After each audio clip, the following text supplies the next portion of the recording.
1. What's up, guys? We are back with another episode of Drop the Green, episode 2. We got some stuff for you. My name's Spencer, Awesome. and here we are. We're going to talk about the Super Speedway. We're going to talk about the 500 in itself, who stood out to us during that race.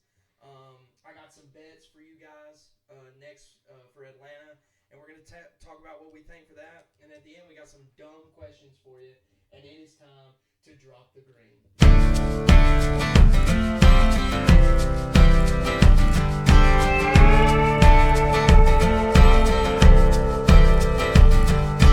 Impulse floating on a sapphire breeze, somewhere between heaven and the tall pine trees.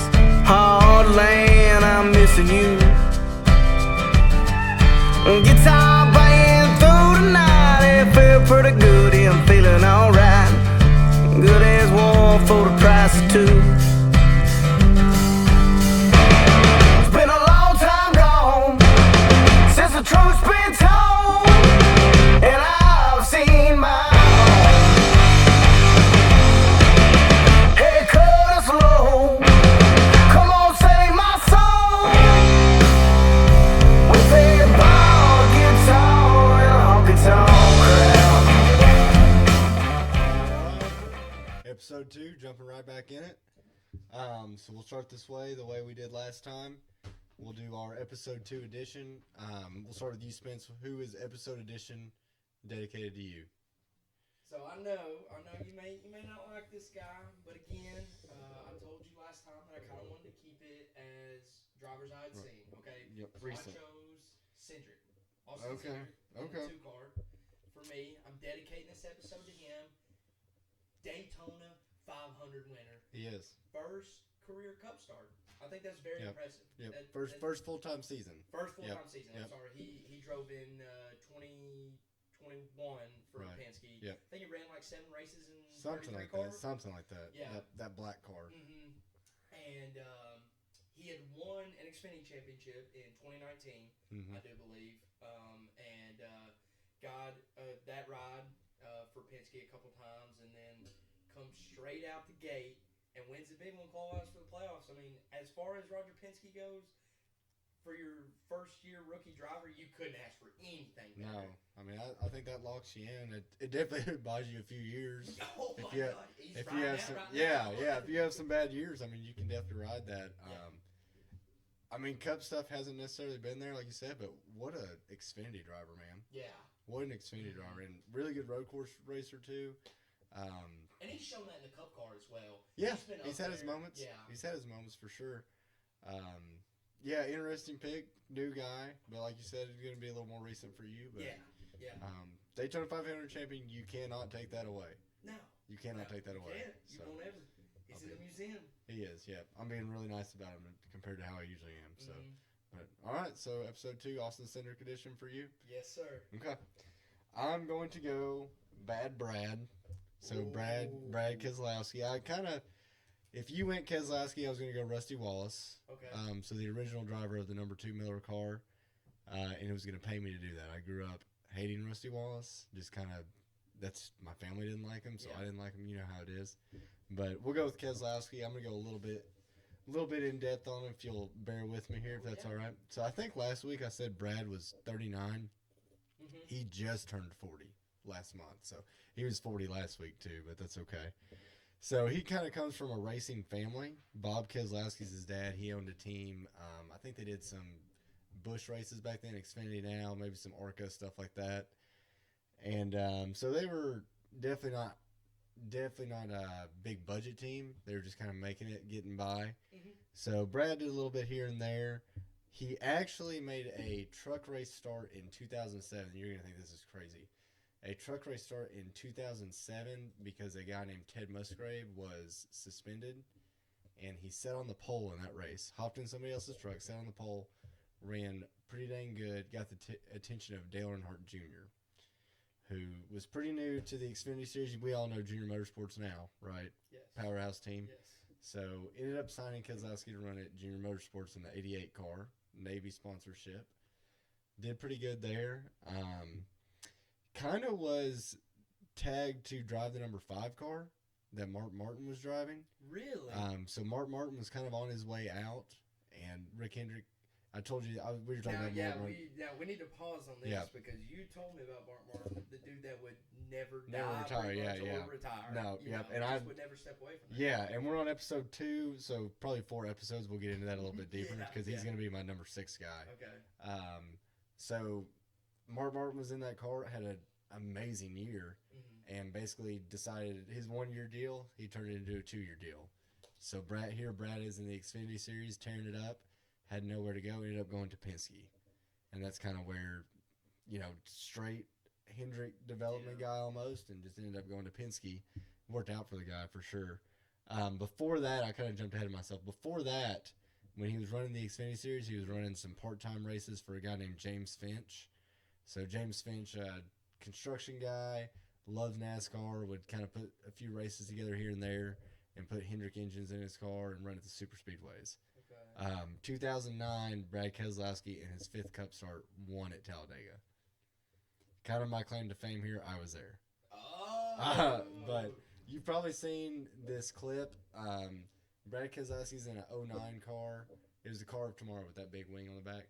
So Brad Keselowski's in an 09 car that you've probably never seen, and Carl Edwards is in his 99. Yeah. Carl Edwards comes down, and we've got the yellow line rule. So Carl Edwards comes down, and Keselowski, instead of going under that yellow line and getting penalized, holds his line. And Carl Edwards went up in the fence. I guarantee you've seen this clip, but Carl Edwards goes up in the fence at Talladega. So my family's always been... They're front row? Of Yeah, that? yeah. Yeah, they were Yeah, front row, racing for the lead. Racing for this is coming to the line. Oh, okay. Yeah, this so is the end. This is the end, yeah. Oh, So okay. Brad Keselowski's second, Carl Edwards here. He goes up in the fence. Brad Keselowski wins the race. So They didn't move Brad at all? no, I mean he definitely moved his car. So kind of what's weird about it is the car tomorrow with that big wing on the back. Yeah. And so as soon as Carl's car got around, it It just was good. Okay. just It was straight doing up. the Oh yeah, barrel it rolls and just all kinds of put it shit. straight up in the air, Yeah. put it in the fence. So, Okay. just a little side note on that. My family always growing up. They wanted to beat traffic. I'm the complete opposite of this now. Yeah. Like you couldn't see a burnout or anything. They're like, we got to beat traffic. So we're walking down the steps at Talladega, and I just remember seeing Carl Edwards' car just ride the fence No. in the air, way. just absolutely nuts. And I thought Dale Jr. had won the race because I look at the track and I see the only car I really recognize is the 88. Yeah. And there's this 09 car, and in my head at the time, I'm like, that's a lap car. I'm young, I'm not really paying attention, but Brad Keselowski won that race. Absolutely nuts. 5th start. So I'll kind of get through this. He went full-time cup racing in 2010 and actually won the Xfinity Championship that same year. Okay. So different time, you could run both races full-time. He ran full Xfinity, full Cup, which is nuts now. Yeah, I mean, you can't do that. I mean, and even kind of being new to it, I mean, they let Cup guys run more truck and Xfinity races even 2 years ago than they do now. Right. That's from what I understand. Right, You yeah, only they've cut get it back. So many starts. Yep, they've cut it back. They call it kind of the Kyle Busch rule because Kyle Busch I is just mean, dominated. I But know this because I do remember gambling on Kyle Busch in like I don't even remember when it was. It had to be like right when FanDuel started okay, in Tennessee, and you personally told me a stat that the last I want to say it was like 25 times Kyle Busch is starting a truck he had won. it was ridiculous. I mean, there was it one was year something he crazy won. like that. He won every time he hopped in a truck. Yeah. But he's like the Max Verstappen of the Craftsman Truck Series. Yeah. So anyway, yeah, all that to be said, he won the Xfinity Championship for Penske. First year with Penske. 2012 Cup champion. Yeah. So 3rd year in the Cup Series, wins the championship. Impressive. He has the notorious drunk interview on ESPN. Yes. Okay, I watched. So that. you watched it? Okay. Yes, you sent that. Awesome. Yeah, if y'all haven't seen it, it's legendary. Dude, I wish I could play it on here for you. We'll work on. Yeah, we'll work stuff on like that. But long story short, he's celebrating. This is back in the big, not necessarily the heyday of NASCAR, but we were still on ESPN and things like that. Sports Center, they cut to Brad Keselowski hours after the race. He's got a glass. It looks like a regular beer glass of Miller Lite this big. and he's just he's so goofy looking, Yes. and he's just hammered. Mhm. And he's like, I'm feeling good, and it was on ESPN. It's for everyone to see. Absolute legend. So that was pretty cool. Let's see what else do I have here. Rivalries. This guy has gotten into it with absolutely everybody. I think every time you look up a NASCAR compilation fights, Brad Keselowski is in every other one of them. He's involved. He's involved somehow. Involved somehow. Somehow. So he had, I mentioned Carl Edwards, even though that wasn't really his fault back in 2009 when he did that. Him and Carl had a little bit of a beef, and it bled into Xfinity. And like I said, this is back when these Cup guys were running Xfinity, and they would just go after each other. Why not? It's Xfinity. The big show's the next day. Yeah. So him and Carl got after it. Him and Denny got after it. Okay. Him and Denny got after it to the point to where Denny said he got wrecked. Denny got wrecked by Brad and said, next week I'm going to wreck him. Oh my God. And Denny did it. No shit. Denny did it and got penalized right then and there. And kind of, y'all can go back in the interviews and see, but just going after each other's throats in the interviews. The glory days. Him and Kyle Busch got into it all the time. So even in the Cup Series, Brad and Kevin Harvick. I mean, Brad and Jeff Gordon. If you just Google Brad and pick ex-Cup driver, there's something that happened. So, which I think is awesome. But yeah, when I think of Brad Keselowski, I still think of the number 2 Miller Lite like we got right here. Obviously, he's with RFK now, doing his own thing. I'm hoping he gets a little bit of a resurgence and wins a few races. But I mean, they've been strong. they've been I will say. a lot better than they have been. And we've talked about this before, even before we started doing this. Right now, Chris Buescher's better than him. Numbers say so. Numbers say so. And Brad again put himself in a position this past weekend to fucking do the impossible, and look at him. Yeah. Look at him. Yeah, and we'll definitely get to Brad and his notorious habits at super speedways, but I think I like Brad a lot. I can't imagine what it's like. Denny runs his own team, but Denny puts a lot of people in charge. Not saying Denny doesn't work hard. Denny works hard for sure, but something in me thinks that Brad's probably putting a lot of that team ownership on his back. He's running for that team. Yeah, he's running for that team. I mean, it's just it makes you wonder how he's even focused. But if anybody can do it, it's him. He's a crazy smart dude. Like the guy a lot, and I'll just kind of leave it there. So episode 2, we're gonna do the Austin Cindric Brad Keselowski edition, and we'll get right into it. So every episode we're kind of gonna do this. Last week we did the next gen overview. I thought this week would be really good to do a super speedway overview since NASCAR decided to do 2 super speedway races back to back. Nuts to me, not a big super speedway fan myself, but kind of just want to get your thoughts, just an overall view of super speedway racing, what you think in general, where you've seen it go just in your short time of being a fan, and is it your favorite kind of racing? Do you like watching it? What do you think? Okay, so I've definitely had a movement on this. I felt one way about it when it started, and now I feel another way as I get more age of being a fan, as I just get more into it. First race I ever saw was the Daytona 500 at your house, like we said. It was incredible. Like, just you're running around in a circle. I mean, this is what I'm thinking because I don't know anything. Yeah, especially as a new fan. Yes, yeah. I'm not really cheering for anybody. I literally picked a car that I just liked. You said pick a car, pick a driver, and just go for it. I picked a Busch Light car, favorite beer. Nice. I picked it out. I'm cheering for that car, and I don't even know at that point really who the driver is. I have no idea. And so I'm watching it, and they're going around, and it's like, man, they're side by side. Sometimes they're single file. Nothing's really happening. And then the last 15 laps of that dude, they decide that they're going to race. And that race, that last 15 laps of a super speedway is incredible. And right. I agree. I agree. That's what you're there for. Those dudes are pushing. And granted, it's a long race. They have to get there. They have to do stuff to get there.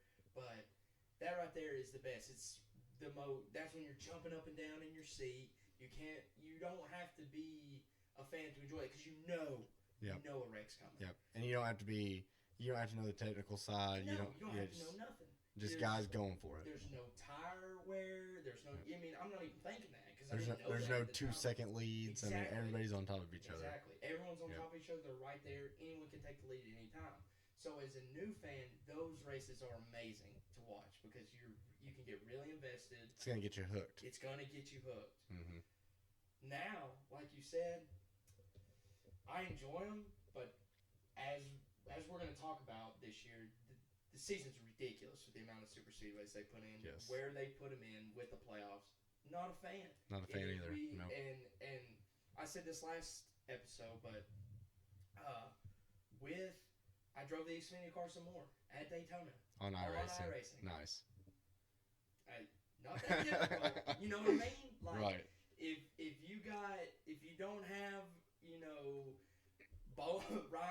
Alex Bowman's pushing you, or Yeah. you know, Or Brad Keselowski. Brad Keselowski's pushing you, you'll be in good shape. You just can cruise back there, and it's not like I only ran 30 laps too. I was trying to do something where I could get some type of fuel strategy going and stuff like that, and it's just it doesn't take much skill. And so as a race fan, I've developed, and I want to see the best drivers on the hardest tracks driving Right. the most driver difficult matters. cars to drive. Mm-hmm. And super speedways don't do that for me. They provide some of the best and fastest racing, but as far as the skill goes, I could care less. Yep. Yeah, I kind of feel the same way, and I mean, and that's not to say there's not some skill to this. I think the skill has decreased, and I'm kind of going to go through, if you don't mind, I'm kind of going to go through a history of what I think. You've heard of the 1979 Daytona 500, the fight with Donnie Allison and Cale Yarborough? Yes. We don't have to get into why that's so famous, but that's the biggest one. So I watched the replay of that. Ooh. It's Donnie and Cale. They're coming out of turn 2, going on the back stretch, the final lap, bumping doors. They wreck going into 3. They're in the infield. And they're like, oh my gosh, they're wrecking. Oh my gosh. Here comes Richard Petty out of turn 2. He was that far behind. Oh my god. That's how it used to be. It used to be, do you have a car that can go 500 miles? Wow. So it was all about literally durability. There wasn't really draft. And you also had cars that were production cars. So it's not like bumpers lined up. These guys didn't know about draft at that point. We had really, really smart crew chiefs that were doing aero things. They weren't necessarily engineers, but I guarantee you they were smart. Yeah. They were smarter than probably any engineer at the time. It was all about building that car. So we had, guys that were seconds, laps, miles apart. That was Daytona. So we kind of got into the cars looking a little bit more similar, a little bit more, I wouldn't say spec because we're spec now, but we had more rules. Cars start looking better. They're running closer together. They start figuring out the draft. Okay, so now we're drafting a little bit. 2001, and let me back up a little bit. We didn't used to have these 4-car teams. Yeah. We didn't used to have these 3-car teams, these 2-car teams. When these teams first started getting 2 cars, there's a lot of tension, infighting. We're not going to between the well, and the teams as well. Okay. It's like we're not going to. Why would we tell you what we're doing? Yeah. And the owners sitting here like, well, I own both of you. Mm-hmm. With too much pride and ego because they just weren't used to that. So Dale Earnhardt starts DEI in 2001, the race that he died. Yeah. There's a famous story before the race, he sat down Michael Waltrip, Steve Park, Dale Jr., his drivers, and him running for RCR, and he said, here's how we're going to win this race today. We're all going to work together.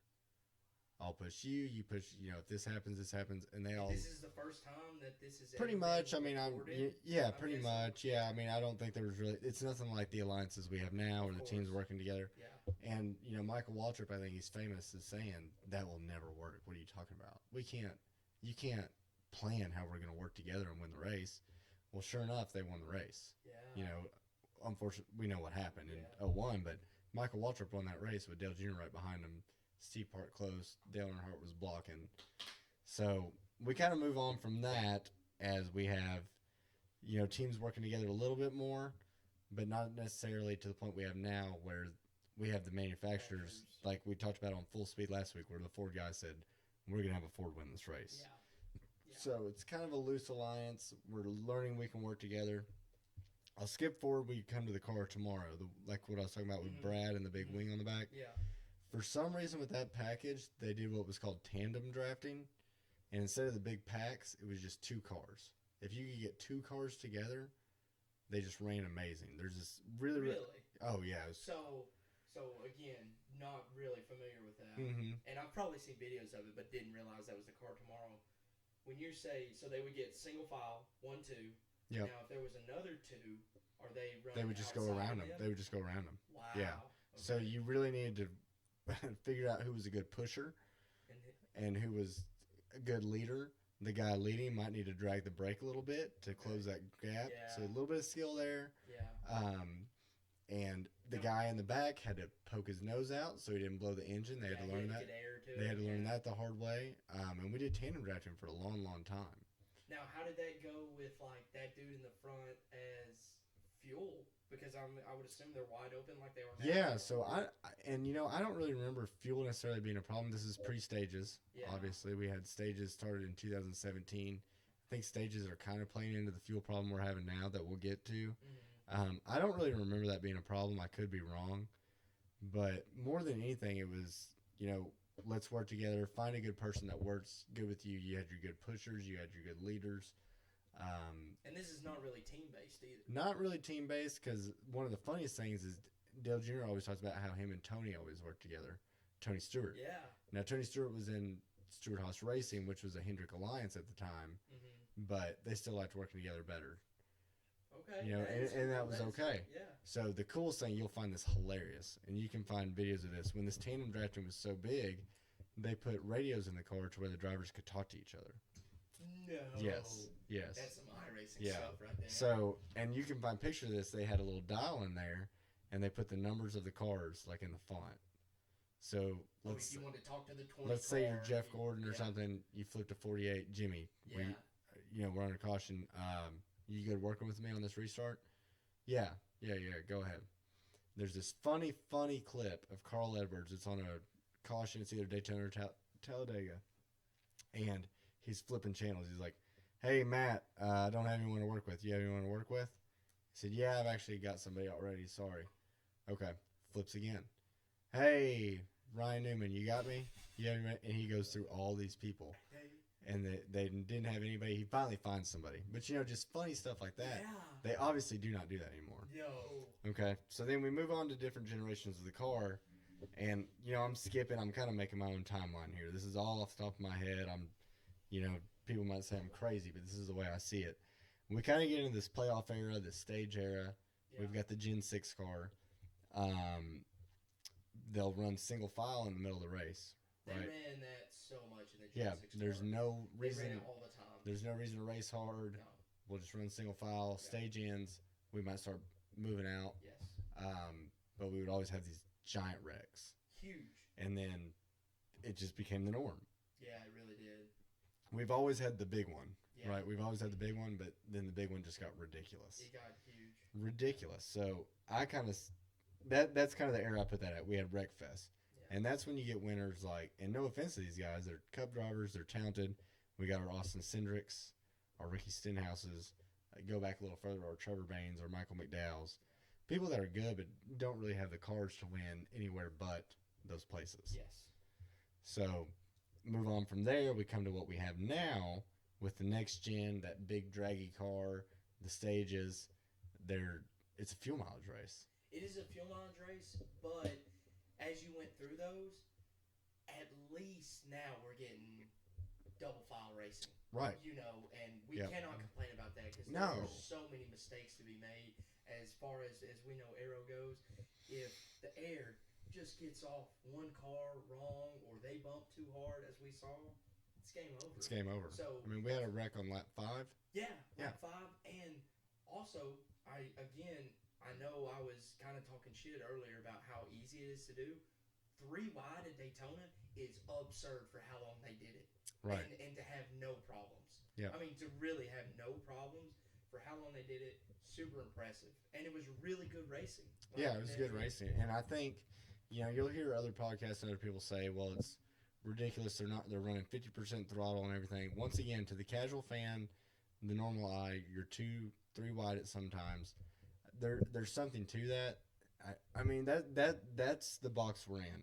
We can go back to single file racing until the last 20 laps, or the stage ends, or we can do this kind of 2-3 wide, saving fuel. Now, I kind of take a positive outlook on that.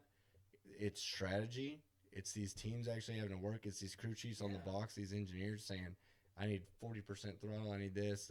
Let's make it to the stage end. So if you want to look at it as a team sport, which they preach, that's what everyone preaches, a team sport. We're doing a team sport here of strategy.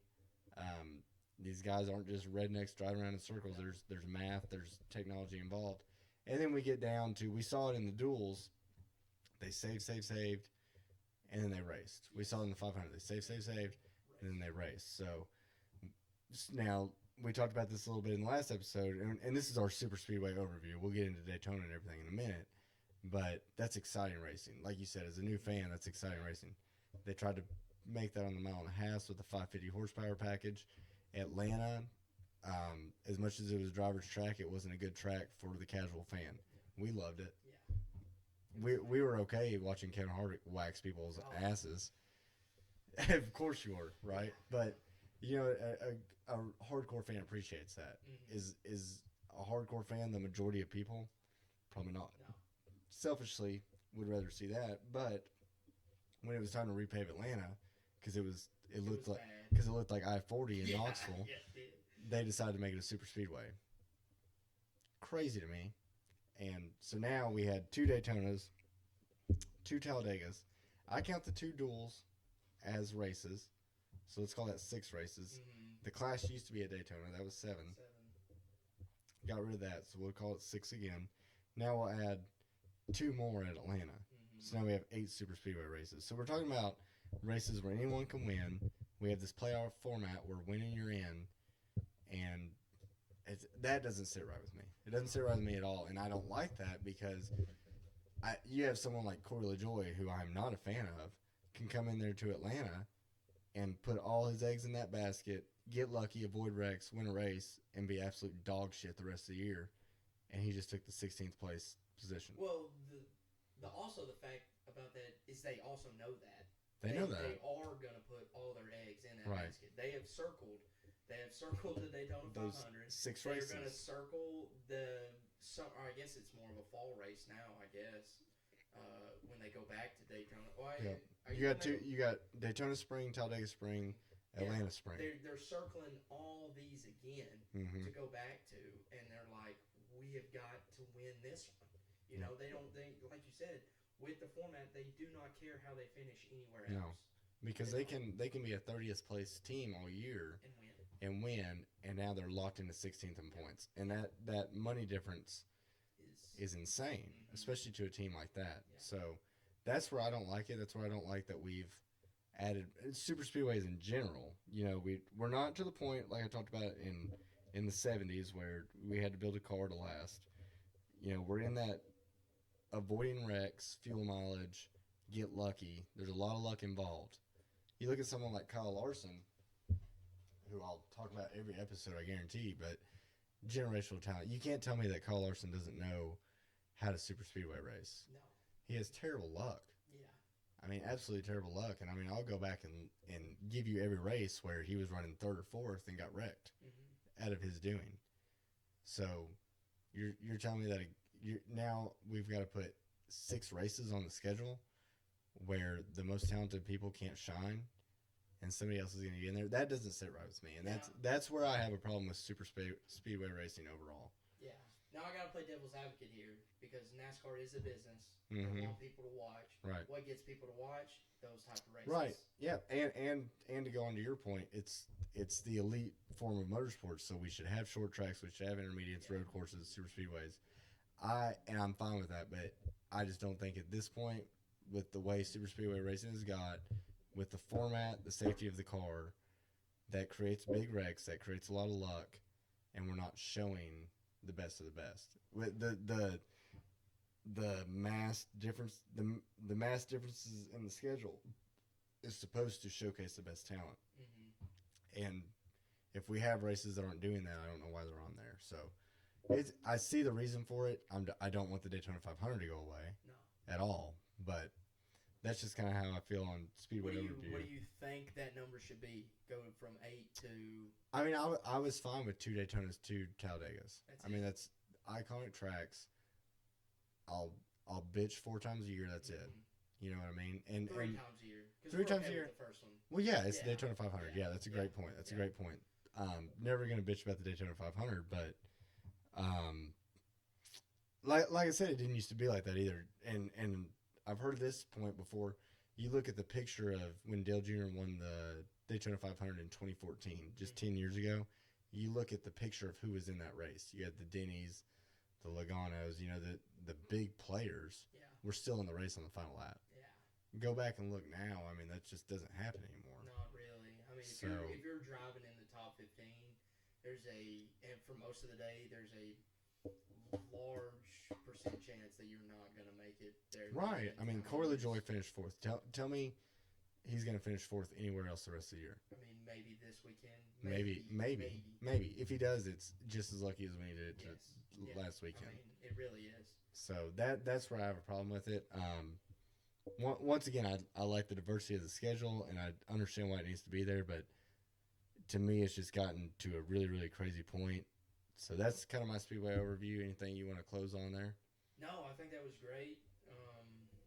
Let's talk about the 500. Okay, we'll get straight into the 500. So, did you watch the duels and all that? I watched everything. Okay. I went back. I watched the first duel, and I missed the second, so I had to go back and watch Okay. it. And I missed the good one live, Yeah. so I had to rewatch it. But again, after we talked about those dudes raced. The race, They yeah. raced. The race was for the guys that were racing their way in Yeah. more than anything. Yeah, it really which is the was. best part about the It duels. was. I mean, I really watched the first one because Jimmy was in the first one, Mm-hmm. and of course, as you know, I put a little money on Jimmy. So I Right. wanted He needed Jimmy to- to make a race, Right, you know, and he somehow did. and he did. Yeah. And we'll talk about later how he just got bad luck in that, but yeah, I mean, no fault. It was JJ Yeley. JJ Yeley, yeah, That's who so- he was racing. Yeah, so they came down to the end. Well, JJ Yeley just did not have a good car. We talked about that car last week, and we didn't even know who was going to run it, and they didn't either. Mm-mm. Last minute, JJ Yeley came in. His fire suit on the back said Greg Biffle. Yeah, If that tells you how last minute it was.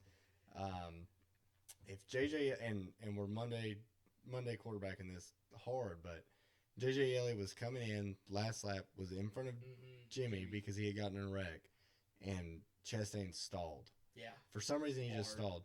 And in JJ Yeley's mind, and you can't blame him for it, he said, "I'm going to go outside yeah, because if he doesn't go outside, Jimmy will." yeah. And that's exactly what. And unfortunately, that's exactly what happened. Is Jimmy said, "Okay, he went outside. I'll stay where I'm at." And It that's worked. Yeah. you know, hindsight. If he would have stayed where he was, He JJ Yeley would have been in the race, and Jimmy Johnson, the 7-time champion, would not have made the Daytona 500.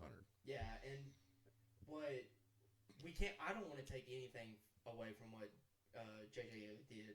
Like No. he raced an incredible race, really smart. Did all he could. Yes, super strategic in that car that he had probably is never going to sit in again and never sat in before. Right. You know, that exact build and who he was even. I mean, we didn't know. Yeah. So props to him. It's hard. I mean, it was going to be hard for Jimmy not to win that. You know, he was, as far as getting in, he was the heavy favorite. You know, Right, So- as he should be. As he should be.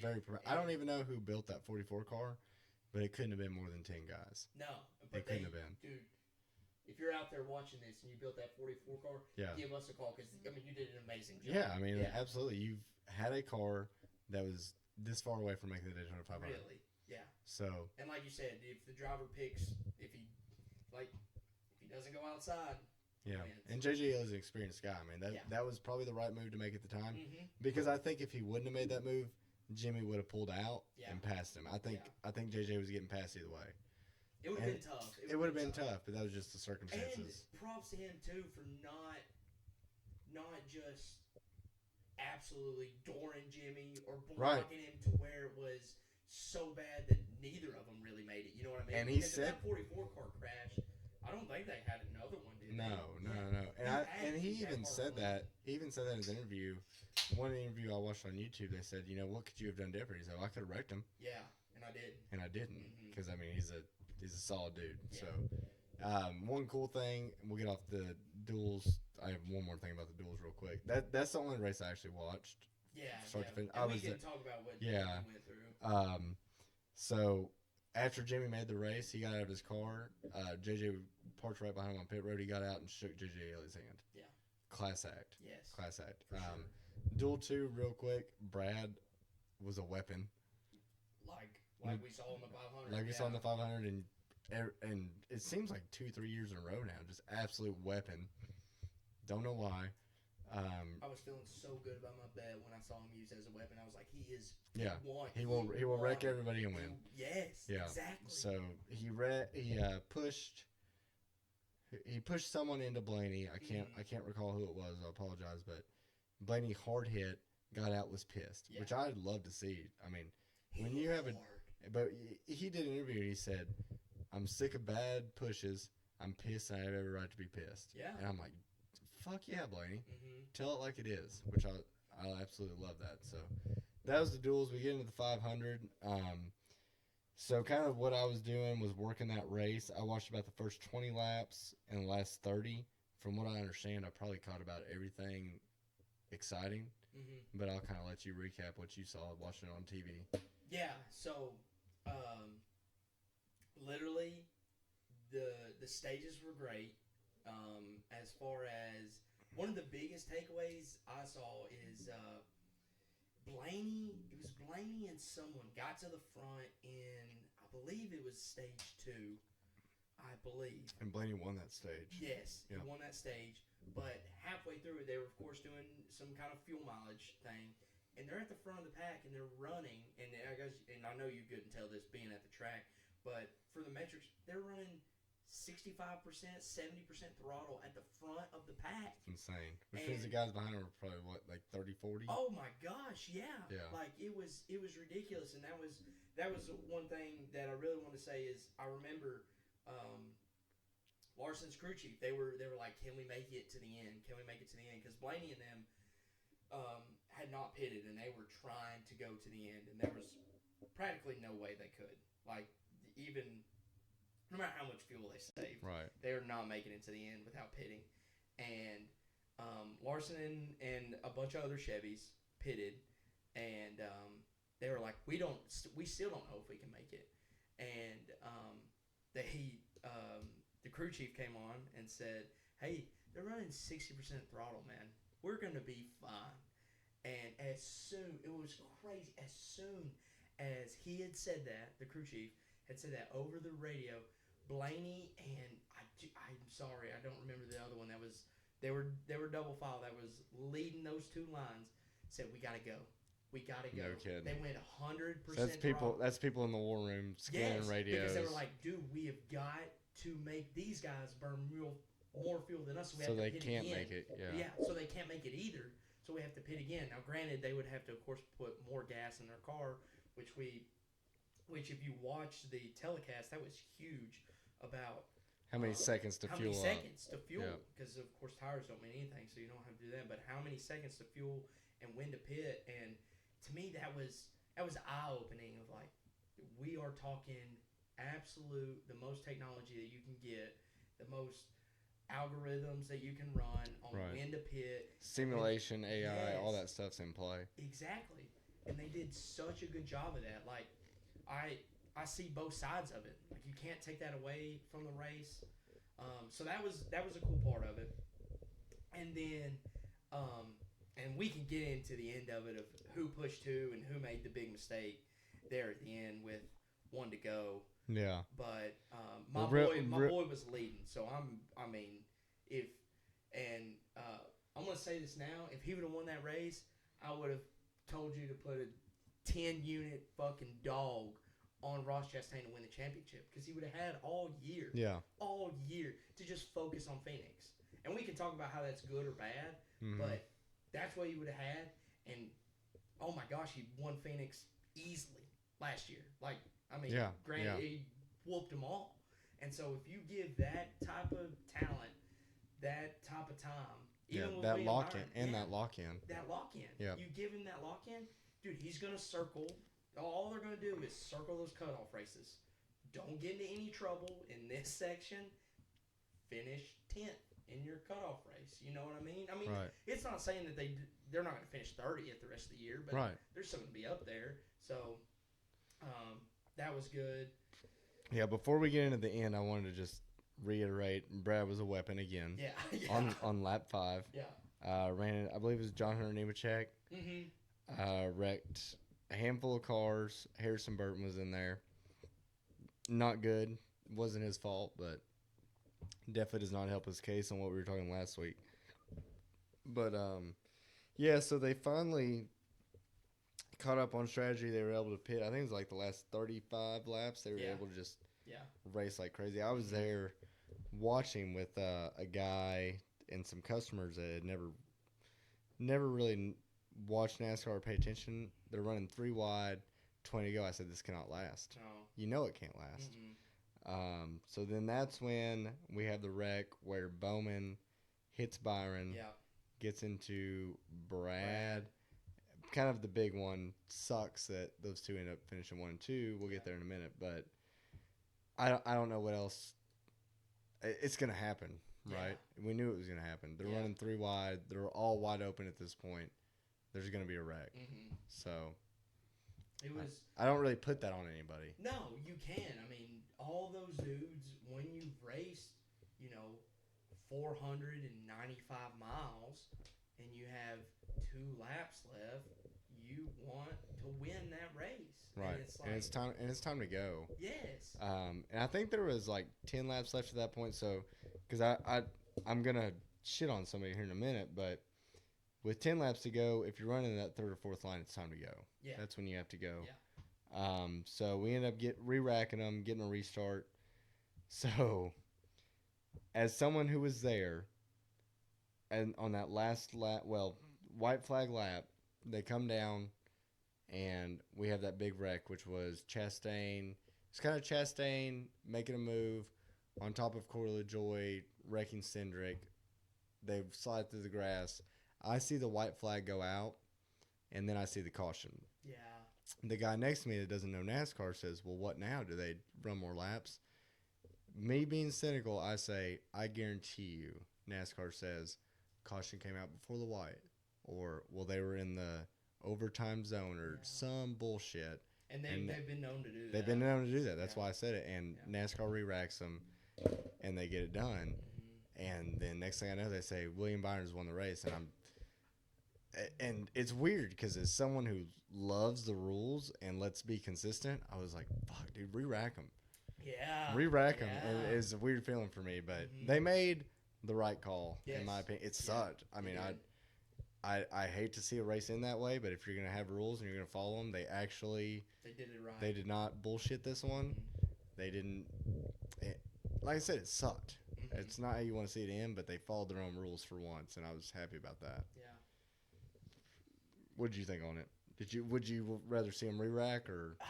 I think you always want to see them re-rack in that point, but like you said, the rules got to stay consistent.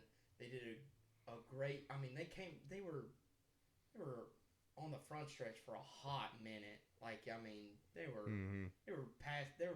in the restart zone. You cannot. I mean, to me, the white flag's coming out at the restart zone. Like, it's before they get to the line. Yep. So, and once he goes across the line. Now, here's where I had a problem with it, and I think on the telecast it took him a while to prove that William Byron was the winner. Yeah. So the thing they'll always say is it's at moment of caution. Yeah. And that when NASCAR hits that moment of caution button, that's when it is. And then they'll say, well, when you see the yellow lights come on, that's not necessarily when NASCAR hit it. Mm-hmm. So if you go by the yellow lights on the fence, Bowman won. Yeah.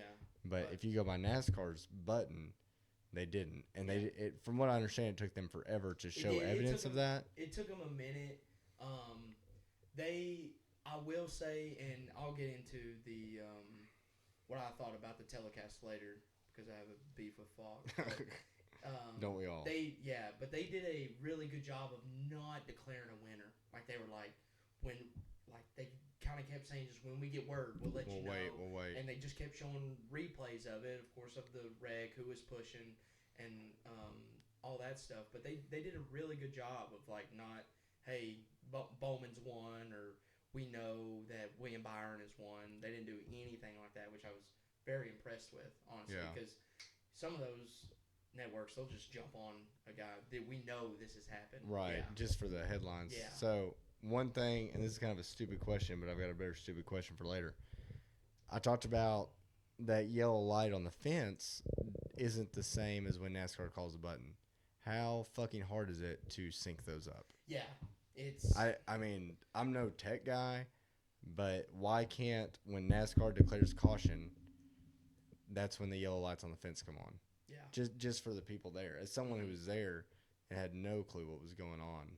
And for y'all at home, when I guarantee they probably showed a replay of Oh, Bowman yeah. yellow lights, and then they have to go back and say, well, that's the yellow light, but not the yellow light. Yeah. Yeah. Why can't we sync those buttons? Exactly. It wasn't as close as you think it would be. Like when they When they hit decide. the button. Right. Yeah, when they decide, when they hit the button, Bowman was 2 car lengths back. Now, granted, would he have won another lap? You know, who knows? I mean, So he had him on the straightaway. I mean, he had the run. Here's a crazy idea, and this might be hard to translate over words, but let's say that situation happens, right? They come to the white, and there's those 2 guys wreck. Now, they could have kept it green, Mm-hmm. but is it safe to let them go all the way around? Probably not, because those cars could have got stalled. So why is there not on the backstretch, exact midway of the track, a big red light? And when something like that happens, they turn that red light on. That's the new finish line, because we can race to that finish line, be done, and then we can get the track guys and the safety crew out there. Does that make sense? No, that definitely Now, makes is sense. that's a lot of moving pieces. Yeah. In my mind, that makes sense. I'm not NASCAR or officiating the race, but it seems like this happens so often. Mm. These guys have gone from waiting until the last lap to, I need to make my lap. I need to make this the lap before. Yeah. I need to be leading when the white flag comes out out. because there could be a caution. Yeah. So, is that something that's logical or fast enough to where we could turn that red light on in the back of the straightaway and say, okay, now everybody knows, fans know, people there, broadcast can do that. Here's that line in the middle of the back straightaway. Let's just race to that one. They race to that one, let off, and that gives track crew and safety crew time to get to those guys in case they need it. Yeah, I can definitely see that on tracks, especially like Daytona and Talladega. I just don't think you could make that happen on Atlanta, just being so smaller. Small, yeah. Yeah, like I mean, if they wreck on the front stretch coming out of 4, you can't expect those guys to get, to me, all the way back around to even the back stretch Right. without just. But see, even then, if they wreck out of 4, that caution's going to come out before they take white. It's overtime You're right. anyway. Yeah, I mean, there is. But a I don't know. fine line. I agree with you that we can't do that every track, and then you get into that whole we have different rules for different tracks. Yeah. But I'm just trying to think of a way we could have had a better ending. Mm-hmm. Personally, when William Byron wins a race, I feel like I've wasted 4 hours of my time. That is not an exciting Well, winner. you're gonna waste a lot more 4 hours. Oh, I of know. the He's season. great, but I mean, he did this burnout that was not a burnout. I get the infield Why was didn't wet. get in the grass? I think they just love doing it. Dale did that in '98, and I feel like that's a thing now that people like to do. But it was soaked. I walked in the infield before the race. Yeah. I had wet socks the rest of the day. Yeah. I'm not kidding you. Wow. So I don't know why he did that. And then he gets out, and you're like, this is gonna be the one where he's just elated. Yeah. And he's like, I can't even believe it. Yeah. God, dude, what are we doing? What? There's fans next to me with William Byron shirts on that are more excited than William Byron is. Yeah. I hate that. Yeah. I hate that. No, it does suck, and we'll talk about this more as the season goes on. But the personalities in NASCAR kind of blow, and unless you're that guy. Yeah. Well, it's not necessarily. It's the guys that win a lot. Yeah. You know what I mean? Yeah. And I don't know why that is. That's what's weird. And I don't know. It ticks me off. And Maybe they're just trying to be humble. maybe they are. maybe Maybe they they are. are. You know, Maybe they're someone trying to be like William Byron. You know, I think he's very self-aware and He realizes he came for money. Yeah. Realizes he's never had to want for much, and maybe he doesn't want to be that guy pounding his chest. But you know, As a fan, you want to see that. You wanna see that. Especially for the dude. Like, if in my case, if Ross gets out and kind of acts like that, and I've bought his merchandise, I have, went to these tracks, cheered him on, bought Yeah. the hats, bought the. it's almost like he should be cheering for you. Yes, Yeah. he should be happy for me. Yeah. Because I mean, I know I'm not the reason he's in that seat, but I help it. Right. In Yeah. a small, tiny. And your percentage. support. Yeah. I'm in my support not without it, he could have a ride, but you know what I mean. Yeah, no, I know what you mean. Without the fans, the sport wouldn't be a thing. No, not at all. It wouldn't be a there, thing, There would be no so- reason for them to go around a place like Ex- Daytona that seats 150,000 people. Yeah. So that, I mean, I'm not saying he's not a good talent. We all know he is, Yeah. but I just absolutely hate that he's not excited. It was cool to see Rick Hendrick come out there in the infield, give him a big hug and all that. Dude, to me, I'm not going to tell him to fake it. Obviously, this is his real personality. Yeah.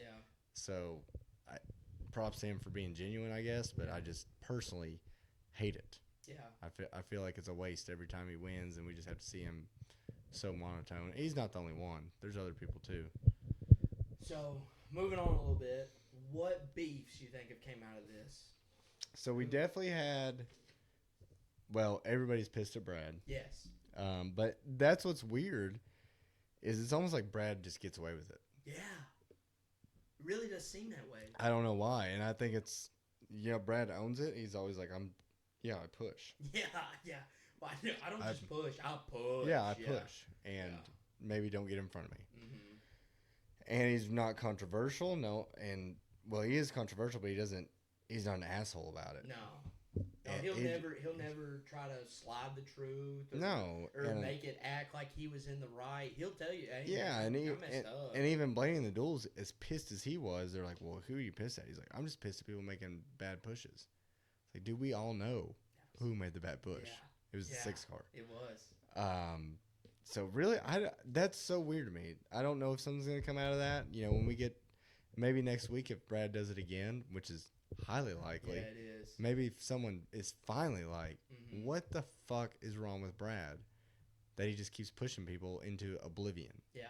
So I don't think we really got anything out of that. The big one was Austin Cindric, Corey LaJoy on that last race. Yeah.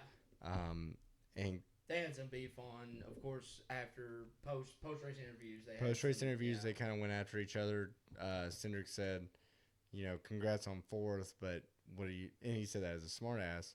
And then Corey LaJoy says, well, as he always does, it's for the last lap, And I've seen him make a lot of dumb moves.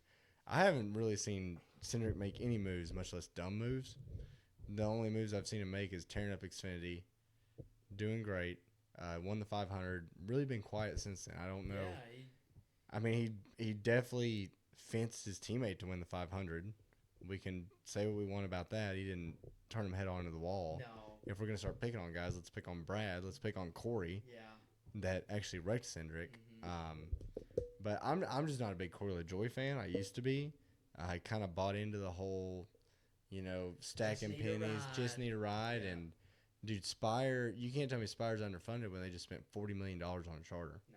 They were running A engines all last year from Hendrick. Granted, they probably don't have the biggest crew. They don't have the best people. Steve Letarte is a consultant there. Big name. Spire, when they did a press conference about buying that charter, they said, I don't know when y'all are going to take us serious as a competitive team. Yeah. Well, it's hard to. Mm-hmm. It's really hard to when you have Corey LaJoy that's been there for years, and they've upped the investment every year. He's only relevant on super speedways. Yeah. He has made the comments in podcasts that if he got in a top ride, he could do well. He got in Chase Elliott's car. He hit the kill switch in the pace laps. We could do a whole podcast on how bad he was in that. I mean, and just horrible. everyone says, well, it was just one race. Well, it was just one race for Carson Hocevar when he was in Corey's car, outrun his ass. Yep. And we put merit to that. Yep. So let's pick our battles here. Mhm. I don't think Corey has any leg to stand on. Now, granted, I love that if he wants to cause controversy, if he wants to have a feud, great. We can't be hypocrites and say that's ridiculous for him to say that when we want rivalries. We just said that last week. So, great. If we're going to have a rivalry, great. But it's going to be for 20th place because it's Austin Cindric and Corey LaJoy. Yeah. I mean, and the sad thing is granted, I do feel like Cindric's in a way better ride, but he has found himself in that range of 25th to 15th. I mean, like now, a good finish for him is 12th. Like if he go not Atlanta, but if he goes to Las Vegas and finishes 12th, we'll be like, what a good race for him. Right. You know what I mean? And here's the other thing is, you remember when William Byron started? Yeah. Terrible. Yeah. Terrible. I mean, I remember thinking they're going to fire him. Yeah. Because he was that bad. Mm-hmm. Maybe Cindric turns it on this year. We don't know. We don't. I still don't think Penske has had the best cars for the past 2 years and they somehow won the championship, which is making Cindric look terrible. Yeah. Because 10 years from now, when we go back and look in the books, Penske won the last 2 championships. Yeah. In the moment right now, we know that was a little bit of game in the system. Mm-hmm. And good for them for playing the system, but they did not have the best cars. No. So maybe Cindric picks it up this year. I don't know. That's a rivalry to watch. I just don't know how relevant that's going to be because even on a bad Cindric day, you know, he's still going to be running a little bit better than Corey, in my opinion. Now, are we really going to be wrecking each other or being assholes for 20th position? Depends on how petty we want to get. I don't see Cindric doing that. I do think he's too much of just a class act of, hey, I'm driving for Penske. I'm not doing that. I'm not wrecking a Spire car. What are you proving? What are you proving? Yeah, exactly. Yeah. But Corey, dude. Yeah. Anything to get his name in the headlines. Exactly. In my opinion. He is one of those dudes that any publicity is good publicity. No matter if you're talking That's the about only thing that's kept him around. It has. It's the only thing. It's worked for him. I got to give him props on that. It has worked for him. But it's one of those that if he could bite off more than he could chew right here. Easily. I agree. Easily. And the thing you got to see with Corey, and I'll even throw Bubba a little bit in this category, you've got these guys that you kind of have a decision. Do I find good truck Xfinity rides and wait it out and get to the Cup Series, or do I take my money and go straight to Cup in a lesser ride, and at least I'm racing on Sunday? Yeah. And you can do that, and Corey's been doing that for years. Yeah. Right? Well, now he's in a team that's actually putting investment in, and they're giving him better cars, but he has no racecraft because all he's been doing is getting out of the way for years and years. He has no racecraft. He's wasted all this time. But in his mind, he doesn't realize that. Yeah. And that's how I feel about it. I think in his mind he thinks that, I have a fast car now. I can do anything. But he has no racecraft. Yeah. No racecraft. He hasn't won a race since, his K&N days. Yeah. Golly. I mean, he couldn't even win the truck race. No, and he's got the best truck. Yeah. So, it's ridiculous. I won't show him too much. There's plenty of time left in the season for that. So. Overall, we'll kind of close this out. We talked about our standouts a little bit. I think the 500 was a good race. Not a great ending. Not anyone's fault. No. But what did you think? Do you think we saw anything from the new Toyota and Mustang bodies to really? 100%. Okay. I think the Mustang bodies were huge. I know a Chevy won the race, but I just felt like. Well, they grabbed the pole for the first time in over 10 years. Yeah, it definitely made a difference. I kind of go back to just the fact that the Mustangs may have had the best body, but you cannot not talk about how well the Chevys work together. I mean, whoever is leading those meetings on Saturday before they go race. Putting the fear of God in them, really. Absurd, dude. They know, and it's not just like Chevys have better drivers, because I don't know if I believe that 110%. But when they get on pit road, they come out of there and they are flying. I mean, they just bumper to bumper. The Toyotas had a chance this year, and they messed it up because they couldn't figure out how to do it on pit road. They could not come out in their, well, they have 6 cars. Was that I Nine. guess nine technically, cars. Yeah. I was. Jimmy got wrecked kind of early. Right. so Yeah. I saw him kind of But running around like by towards himself. the end, 7-8 cars, you would say, and when they come out of pit road, Bubba's 2 seconds ahead of Tyler Reddick, and I'm like, That's what I didn't guys. understand, and I noticed that just from watching. I didn't have a scanner or anything when I was watching, but you're exactly right. When the Chevys came off, they would wait on each other, Oh my or they'd gosh, yes. already be locking bumpers Yes. on pit road. On pit road, And the Toyotas, it would take them 2 laps to get linked I'm like, up. dude, just let off a little bit, Yeah. lock bumpers. It's going to be better off. And I feel like that's what I saw. Maybe that's not what happened, but No, to that's me, definitely what happened. The Toyotas just did not know how to get down pit road, and it was like, what you should and then know. Denny pitted by himself Self. with Kyle Busch. He pitted with Denny. Denny said, "No, I'm not pitting with the Toyotas." Yeah. He Well, both- figured out early Both that Denny and Blaney went into that weekend saying, "We're not working together. We're Yeah. doing what's best for us." And Mhm. that's all good and well, but when the majority of people are still doing on that team mentality, yeah, you're yeah. you can't do anything. No, you can't.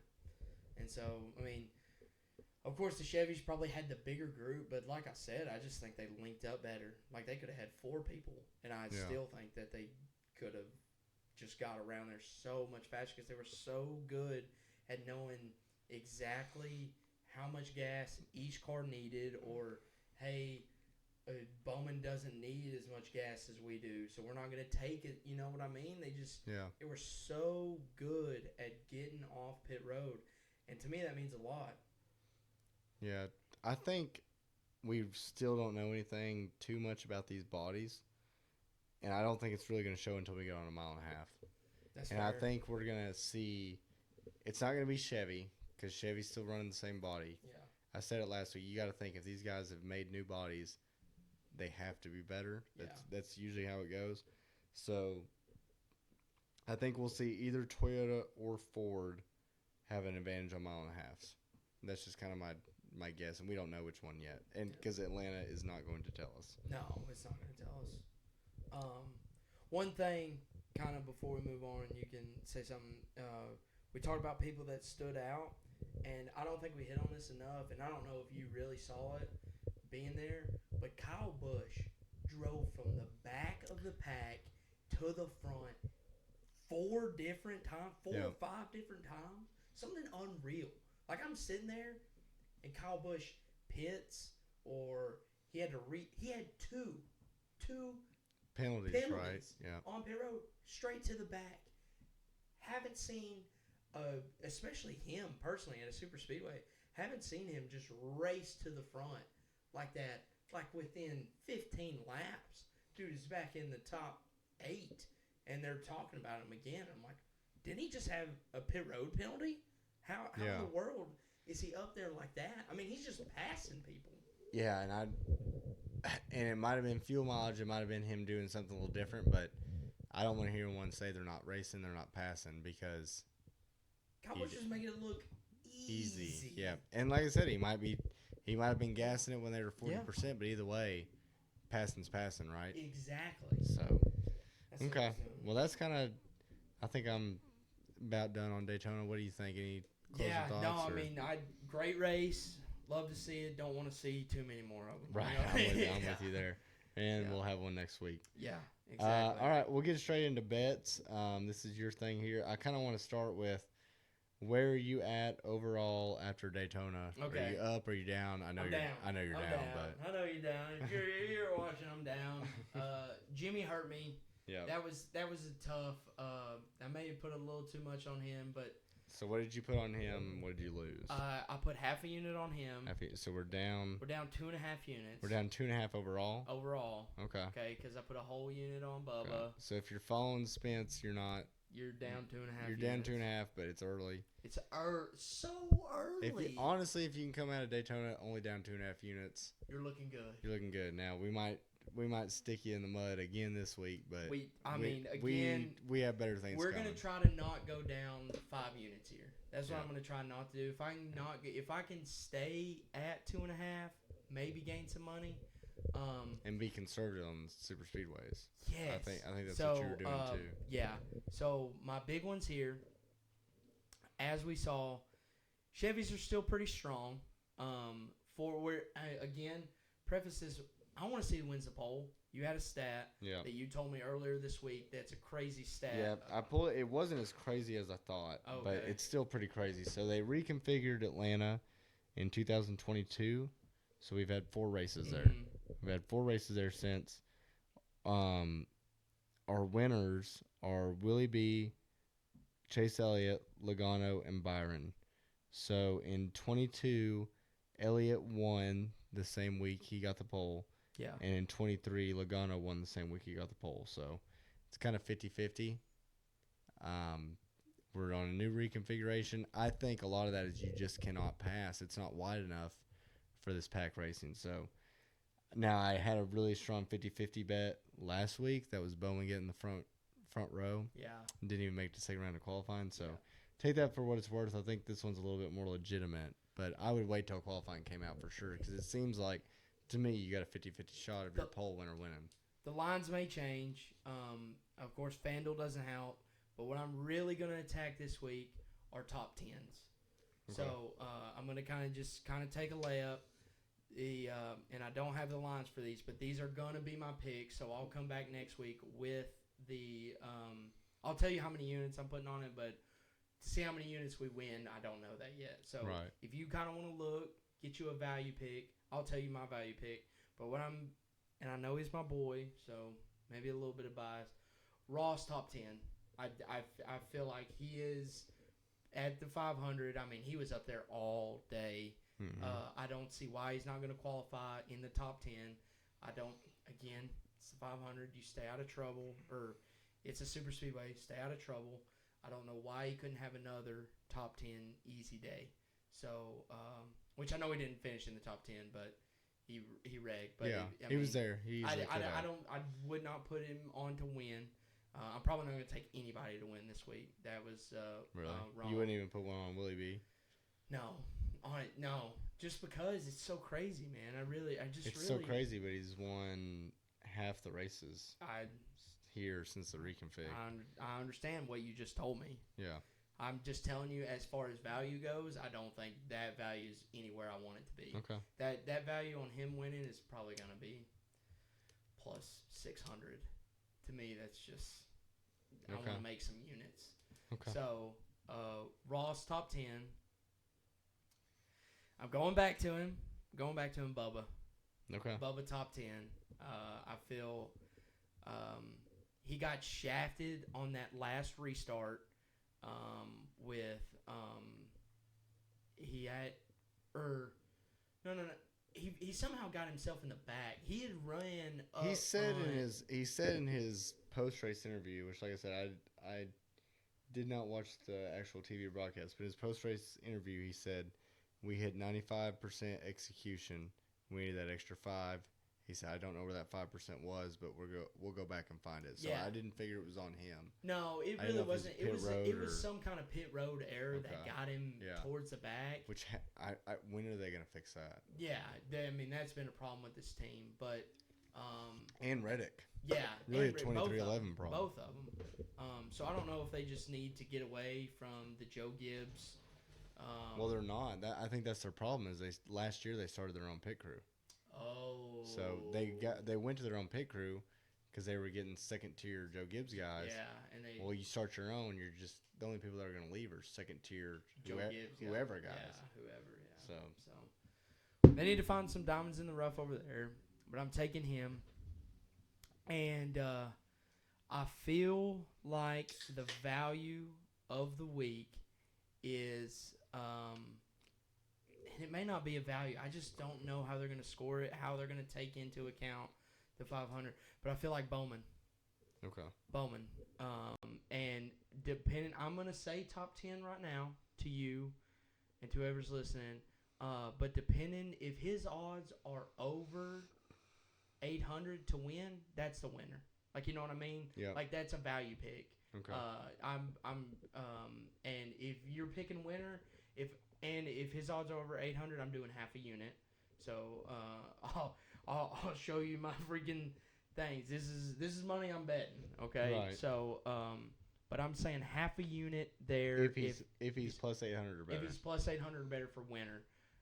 Now his odds will probably be around, I would say plus 100, plus 150 is what I'm hoping that they'll come out with top 10. Now qualifying, if he wins on the pole, it's probably going to be minus something. So Yeah. that's going to be tough. But then again, I definitely feel if he comes out on the pole or something like that, feels like an absolute lock. I mean, if you're running up front, as we said, you can't really pass there. I don't see him dropping back that much. If the Chevys do well again, we've seen them done on pit road. I got 2 Chevys there. They won the 500. They're good at super speedways. I'm staying away They know from how the to work Fords. together. Yeah, so that's my 3 picks right there. We'll track them, but let's make some damn money this weekend. Yeah, we Let's need do to. it. We got some making up to do. So, I like all those. Like I said, this isn't my thing. The only one I would say, if I was a betting man, which I'm not, if William Byron gets the pole, I would throw money on him. Okay. Money line. Yeah, That's just me personally. I'm not going to do it, so take that with a grain of Yeah. salt. I will do it. I just want to let you know I am doing this. But okay? I don't see how you don't. So, okay. Well, we got 2.5 units to recover Yep. and get back in the positive. Yep. We'll get to some good tracks, some tracks where we Yeah, might some know Vegas tracks. we might know what the hell we're talking about. But yeah, maybe we can get even, get up, Mm-hmm. and go from there. So All it takes is one. Yeah. Especially if you hit a winner. right, If you yeah, hit a yeah. winner- You hit a winner, you're Yeah. sailing. And I'm only talking about this because I bet on him. And we talked about the rules earlier, but in the Xfinity race, and I'm sorry to go on this tangent, okay, but Riley Hurst got screwed. for sure, For sure. I do for no reason. I want to understand this rule that you can't lay in. You have to lay back to the Yeah. leader. Well, there's a huge problem in Cup. It's going to bleed into Xfinity a little bit too, but in Cup, guys in third, fourth row, even on back, they will lay back and get a big run. Now, what Riley did, from what I understand, he was trying not to pass the leader, Yes. which is another penalty. So if he would have passed the leader, they would have penalized him. He laid back, and I've seen this happen before. It's been years and years, but the other thing is once NASCAR makes their mind up, unless you're Chase Elliott, and I have proof to prove this, they're not gonna reverse a game time penalty. Well, that was the only Xfinity bet I took all weekend. He did okay in the Cup race, and I actually put it before the Cup race because at that time I thought the Xfinity race was going to go off before. So Yeah, I was like, if anybody has a chance to win it, he's got a good car, he's got a good team, and he proved that all night.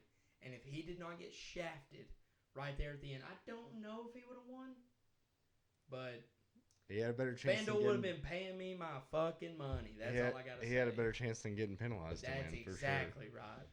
for sure. I mean, he drove up. He literally restarted 18th to 20th, somewhere in there on that. Yeah. And they only had 7 laps to go, and he finished 6th. Yeah. I mean, come on. Well, I mean, it's about time Riley learned how to drive after being. Oh, don't give me this. Don't give me this. He's been floundering in top rods in Xfinity forever. Okay, real quick, the one thing I wanted to say on betting, I had a funny story for you. Okay, yeah. So, I've mentioned it a couple times. I had to work the Daytona 500. Mm-hmm. So, we had a suite. We're hosting customers. We were there all day, every day. I was there for a week. We're getting on the elevator up to the suite. Yeah. And it's mainly people working the suite, so catering people and stuff like that. Okay. It's Monday. That morning, there's some guy wearing a catering shirt. He obviously works. He's working, working harder than I am. He's actually putting food out. He goes, "Yo, any of you boys know about NASCAR?" And I can't help myself. Yeah, you can. I know a little bit. Yeah. What you need to know? And he goes, "I'm trying to put some bets down." I said, "Okay. What are you trying to put?" He's like, "I'm just going straight money line." I said, "Okay, well, this race is crazy. Anything can happen." Yeah. So it's this guy, a guy next to him wearing a catering shirt. He goes, "I told him to put it on Chase Elliott because he's a Bills boy." I can't help myself. I go, fuck that. Just rude as hell to this poor guy, this poor 60-year-old man working catering. I go, fuck that. No. I said, you got to go value, right? Yeah. You got to go value. He said, well, who should I put it on? I said, okay. Me personally, I'd put money on Bubba, like we talked about. I went a little crazy here. I said, put some money on McDowell. Yeah. And then put some money on Riley Herbst. Because they're sleeping on Riley Herbst because he's in a Rick Ware car, but it's a Stewart Haas Racing prepared car. Yeah. So much to the point that I saw Riley Herbst signing autographs in the infield before the race, and his hat said Stewart Haas Racing Monster Energy. Whoa. I mean, it's Stewart Haas Racing prepared. You know what I mean? Yeah. That's got to be a It's tough Stewart- hat to get. Stewart Haas guy, right? Yeah. I mean, he races for them in Xfinity. Of Yeah. course, they're going to make his cup car. So, and he was like plus fucking $1 million, dude. I don't know what it was. He So, was a lot in the Xfinity race. I couldn't imagine. What in he the was cup in the race, cup it was a lot. Yeah. I mean, all I saw was +1 and He was probably around 1,800 to 1,900, so that's a lot. Of money. it was like plus. I swear it was like plus 10,000. I don't It know. could have been. It was ridiculous. And he goes, okay. And I see him put the bet in on this. It did not look like FanDuel. It did not look like BetMGM. It looked like some overseas illegal gambling website, right? I'm not judging. Do what you got to do. So he's like, all right. So he clicks on Riley Herbst and goes, and I don't know what people are betting. We talking units for that reason. He puts $200 on Riley Herbst.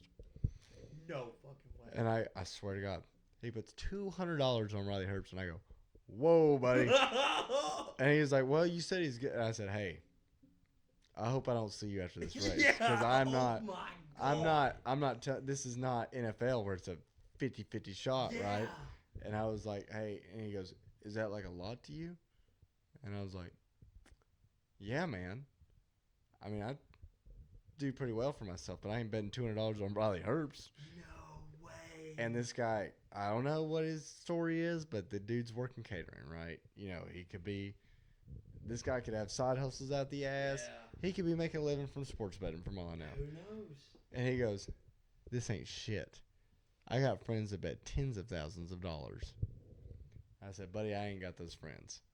God. And he said, it's no big deal. He's like, if it hits, it hits. And I said, okay, well, I hope I don't run into you after this race. Because, you know, I don't know. So the whole time they're racing, I think McDowell was, did he have an electrical issue? He had an electrical Okay, issue, I didn't know what happened to him, but I just know for a while McDowell was up there. He was leading. Yeah. Bubba was up there, and my buddy that was with me in this conversation, he's like, dude, you're going to make that guy a lot of money. I'm like, hey, man, it's lap 50. Yeah. Anything can happen. Sure enough, none of those bets hit. Yeah. Luckily, did not see that guy. But I wanted to vomit. Yeah. I wanted to vomit, dude. I've made. That's a lot of money. I've made. Real quick, I'll tell you the worst one I ever did. This is why I don't sport. This is why every time we do this segment, I say I'm not a betting man. So, Kyle Larson, 2021. It's Atlanta. I believe it's the first Atlanta for sure. It was in March, and he's winning by multiple seconds. This is old Atlanta. Mm-hmm. You know, he can manage his tires, just everything. He's leading by 3-4 seconds, and there's maybe 20-30 laps left, and live betting is still open. Ooh. Still open somehow. That never happens. Yeah. And he's negative 250, maybe negative 300. Yeah. I'm like, I'll just throw $100 on him. You ain't gonna make much, but it's a guarantee. I placed that. No sooner do I place that bet, they key up his radio, and he's talking to Cliff Daniels. He said, Hamlin's going away. Hamlin's going away. And it's 4 seconds. 3.8, 3.7, 3. It's Blaney. Blaney's in second. Yeah. Runs him down. And I'm watching it happen. What else am I supposed to do but watch it happen? You can. And Blaney won. And you know, that was Larson's. It was early in the year, but you know, that's the year Larson won 10 races. Yeah. And the handling went away. Just however they had that set up, their strategy. His tires went away. That's when Atlanta was a driver's track, and he just got outschooled that day. And I lost $100 on a negative bet. Yeah. And I was like, God, dude, anything can happen, man. Yeah. That's why. It's tough. That's why they have commercials for the Super Bowl, because the sports books make more money than us. Yeah. So They always will. yeah. That I just thought you'd find that funny. No, yeah, that- man. I wanted to vomit. I could not imagine. It was nuts. Like I said, I told him a million times. I was like, I just hope I don't see you again because Yeah. you're gonna kick my ass. I would. Yeah. And he took my word as gospel. But God. I guess that's I couldn't imagine just getting a bet from a random person. a random person And then just throwing. for people you don't know. I mean, he was like, "How do you, Riley? What? Right?" And I'm having to show him $200 like it's nothing. But now, if he would have won, I would have tracked that motherfucker down. Yeah. Give me 10%. Yeah. Give me something. Yeah. So Wow. anyway, yeah, crazy. I will not be that guy, but let's get into. So we got our bets down. We got those wrote down. As we said, we'll track those through the year. We're gonna try to get back up. I just want to go into Atlanta predictions. We can be real quick. The one thing I want to say, they have repaved that into kind of a super speedway. The thing that everybody's saying, and maybe they're just blowing smoke up our ass, is with that track being in the south, hot, slick, the track will age a lot and will slowly get to where because they're running the lower horsepower, they're running the super speedway horsepower. Yeah. We're not running 670. Mm-hmm. We're going to get to the point where with this horsepower, we can start letting off a lot more than we already do. I think they're already burping the throttle a little bit, or we can run full horsepower, and we'll get back to the driver's track. I don't believe it. You think they're blowing smoke up our ass? I think they are too. I think they are too.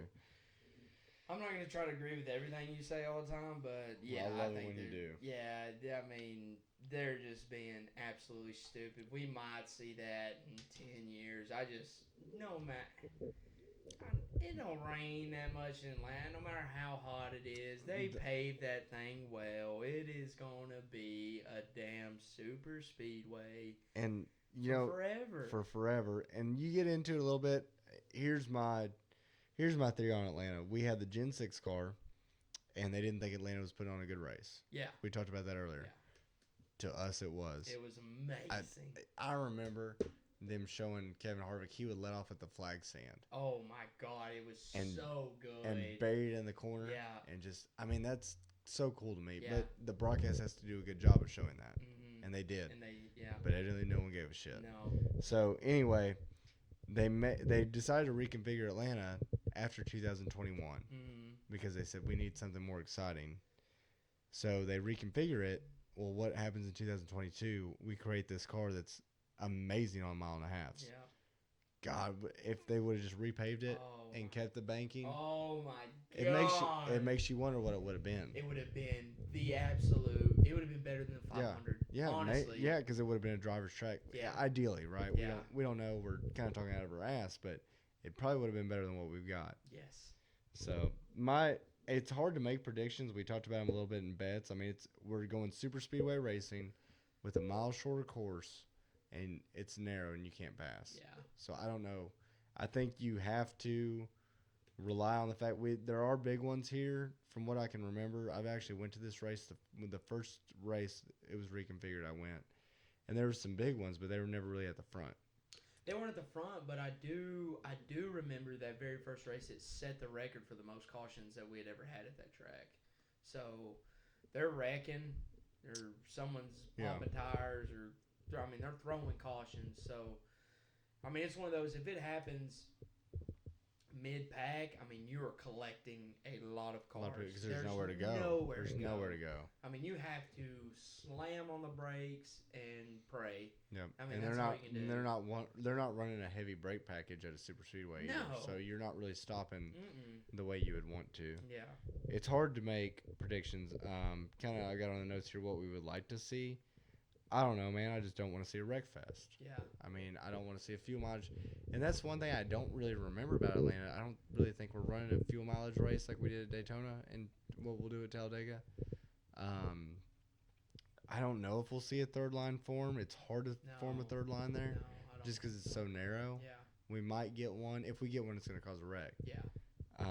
So I kind of just want to see a straight-up race. What I did like, going back a little bit about Daytona 500, we saw a legitimate contender for a championship win a super speedway race. Yes. So, yeah, not we're not really clogging up a playoff spot with somebody that's not going to be relevant. Yeah.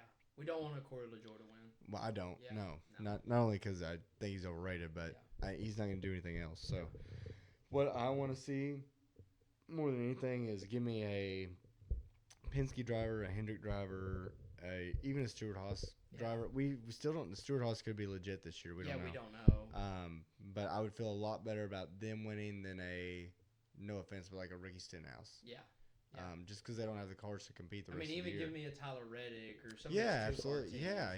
I think these guys have proven they've made the playoffs before. Yeah, and I think without super speedways, both 2311 cars will make the playoffs anyway. So I guess that's what I'm saying. Give me someone that's going to win another race or is going to be competitive the rest of the year. That's personally, as a fan, what I want to see. I feel that. I think I would just like to see, like you said, not a wreck fest. I do think personally it's gonna be they'll make it a fuel mileage race. It'll be interesting to see. If Martinsville's a fuel mileage race, this race is gonna be a fuel mileage race. Kind of seems to be the way it rolls with the stages. I don't think a third line will form maybe in the last 15, 20. I don't know, but that's the only time I ever seen that happen.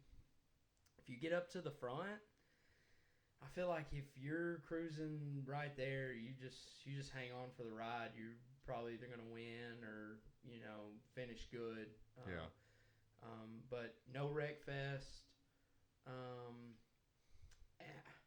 I don't mind seeing someone that's maybe not going to be as competitive win the race.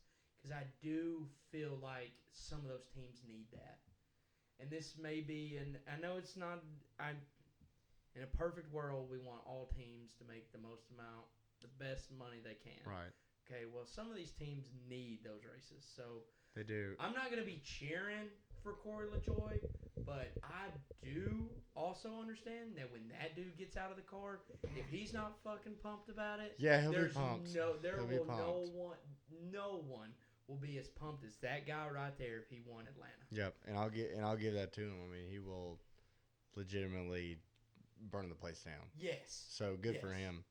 But kind of to tie off that, when I made my playoff picks last week when we did this, I made it really basic, really elementary, and I said, well, I'm just gonna pick all the guys that your 4 Hendrick cars, your 4 Gibbs cars, your 3 Penske cars. And that was everybody. Mm-hmm. And it's like, there are so many good cars now. Yeah. That's why, and we can get into this on one of our overviews one week. That's why I think they need to get rid of the win and you're in on the playoffs. Yeah. We don't necessarily have to go back to full season points, but we have so many competitive cars now that win and you're in is just, it's kind of devaluing it. We have so many good cars. I mean, you can, when this many cars can win, there's still a lot of merit to finishing, to having the most top 5s in a year, right? Yeah. So, I mean, just going off of that, didn't Chris Buescher make it to the round of 8? Yeah. Yeah. We haven't even talked about him.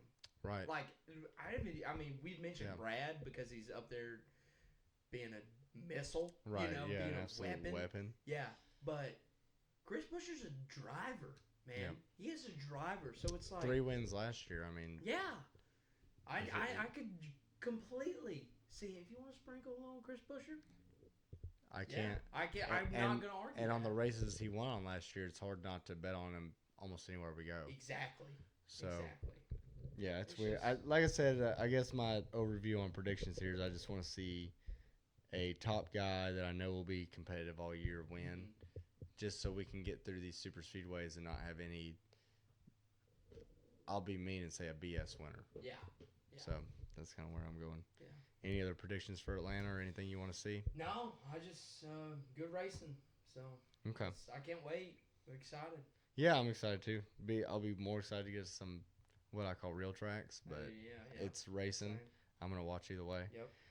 All right, let's get kind of into our closing segments. We have one called Stupid Questions, and now we didn't get to this last week, but these are stupid questions we obviously won't know the answer to. Yeah. But just kind of things we think about that it's almost, in my mind, it's so simple. Why aren't they doing it?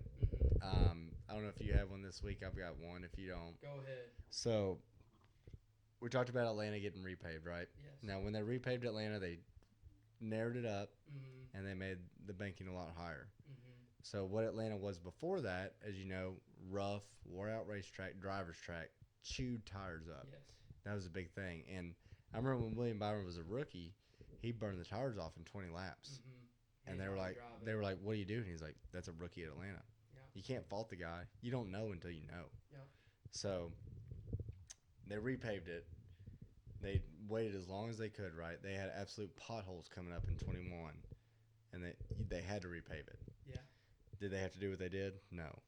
So my thought here is why, when we repave a track, it always sucks because there's too much grip. It's not wore out. You don't have that character. When we repave a track, why can we not texture that pavement to make it chew up tires? So you look at concrete, and like I said, we're talking out of our ass here. These are stupid questions. Somebody could come in here smarter than us and tell us this is dumb, but I imagine, like, you know, the metal lattice, like they build wrought iron fences out and stuff like that. So in my mind, I'm like, let's lay fresh pavement down, lay that metal lattice down, pull it up, and then we've got the imprint, right? Yeah. And we've got durable. That's the thing about repaves now is they use really, really durable asphalt or concrete, whatever they use. So, and it lasts a long time. It takes a long time to wear out. That's fine. Let's make the most durable, long-lasting concrete or asphalt, but let's put a texture into it that chews the tires up. Why can we not do that? That's a good question. That is a good question. You know what I mean? Why? Yeah. Or even that, why are we not using, more aggregated concrete, more gravel in that, and that top layer is, really, really abrasive? Yeah. Why can we not do that? I think a lot of it is risk versus reward. These tracks spend a lot of money. Yeah, well, let's put some test plots down, maybe. Oh, yeah, there you go. And it's like let's build the Clash that way.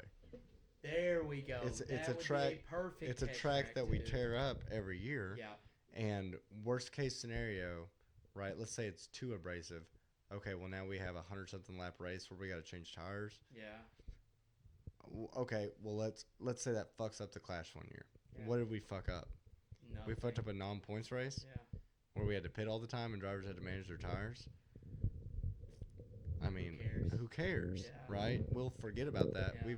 We're not talking. We've already forgot about the Clash right now. So Yeah. I don't know. Maybe that's something they've looked at already. Maybe that's something they thought about 20 years ago. I don't know. But in my mind, right now, I don't see why we couldn't have done that. Preserved Atlanta as a racer's mile and a half, and any future repaves instead of getting crazy. They repaved Texas, and they reconfigured it. They made turn 1 and 2 flat. Yeah. Thinking that, okay, well, if we're going to repave, then we'll do this, yada, yada, yada. Let's do the same layout, make that track abrasive with the repave, but abrasive, but also something that will last. It would last that way. Yeah, so let's just repave it the way we have been, but texture it. Yeah. And chew the tires up. Do I don't know why that can't work. No, I don't know. I need someone much smarter than me to tell me why that can't work. Do you think there's a big difference in asphalt versus concrete? For sure. Yeah. For sure. Okay. For sure. That's what I think too. I mean, just to that extent that I can say for sure. I can't tell you much more than that. I mean, I just think, like, again, not a racer, but when you race on iRacing, you can tell the concrete is slicker. Like, right. the tires go faster per se. Your wear might not be there, but they're heating up faster. Yeah. Well, I think that's why you see a lot of our concrete tracks have the progressive banking. Yeah. Where the banking gets more as you go up, and that's what creates different lines. Yeah. I don't know. Could they have done that at Atlanta? Maybe, and that would have gave us some better. Keep the banking where it's at, but do progressive banking. Yeah. Not make it super speedway racing. Maybe that would have helped. But I just think if you want to keep the integrity of what made Atlanta Yeah. in the last, 10, 15 years maybe, when it really started getting more out. And they did wait a long, long time to repave it. I'll give them that. Because it just had such good racing. Such good racing. Yeah, to us. Yeah. Right, to us. Yeah, I don't know. I don't know why that's not a thing. I've had that thought for like 2 years now. Yeah. And I ran it by some people and they're like, I don't know, but the biggest thing you'll hear is if it was that easy, they would do it, right? Yeah. I mean, there's people way There's smarter gotta be than us. something more to it. There's got to be something more to it, or maybe it would work, but it would give us the same racing we had, and they didn't want that racing to begin with. Yeah, that's fair. So, I'm sure, when I went to Atlanta, when they first did that repave, it was pretty packed. Yeah. And I know for sure from watching TV before it wasn't. Yeah. So there's a market for that, unfortunately. Yeah. I just think when you rebrand anything, though, so far, I mean, I can attest to that as far as Nashville goes. When they brought Nashville back, they don't have a seat in that house.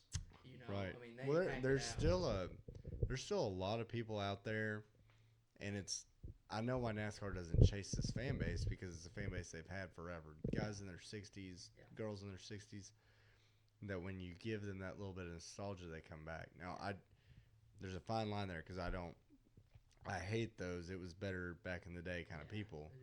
But you'll find a million of them.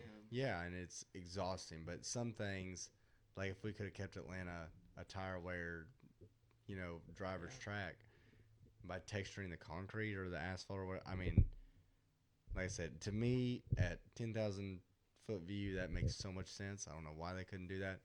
And if they're not going to do it at Atlanta, next time they just repaved Wilkesboro, North Wilkesboro. Why couldn't they have done it there? Because that was a big thing about North Wilkesboro too.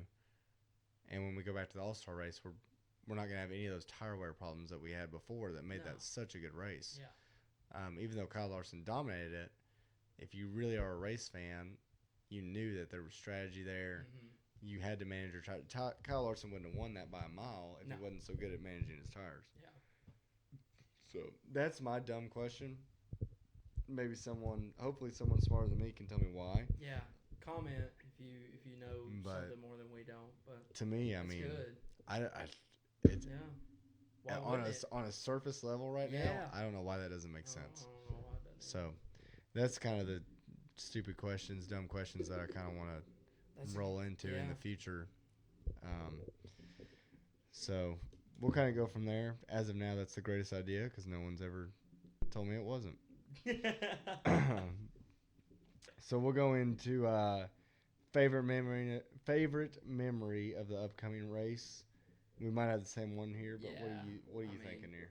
It's got to be my boy. Yeah. Kevin winning it. 2001. Yeah. I don't know how you. Yeah.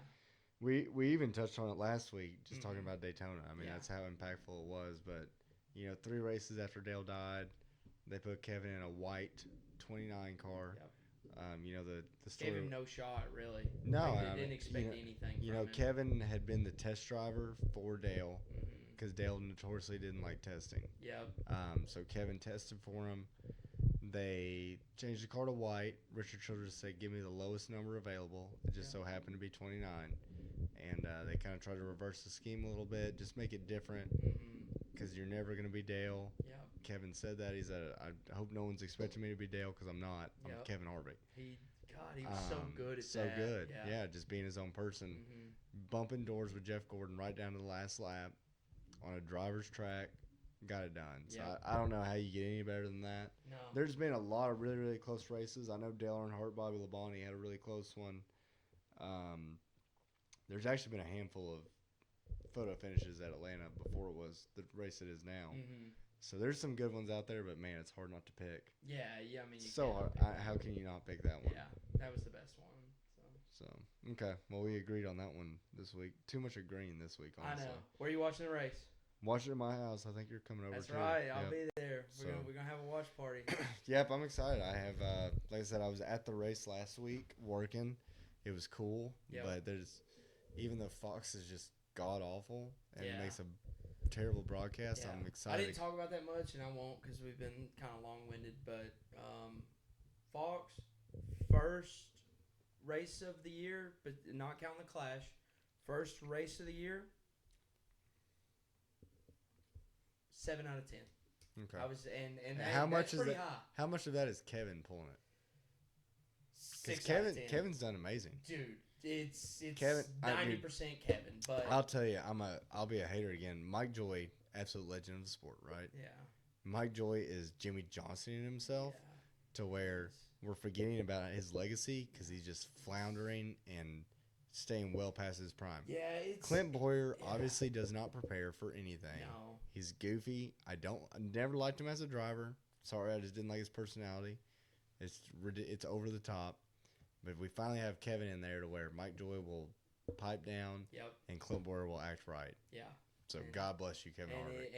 And again, 7 out of 10. It could go way higher, but I'm just not trying to shoot because it was good. Yeah. You know what I mean? But I don't want to give it a 9, and it's mediocre compared to what we do see. So going 7 out of 10 from it.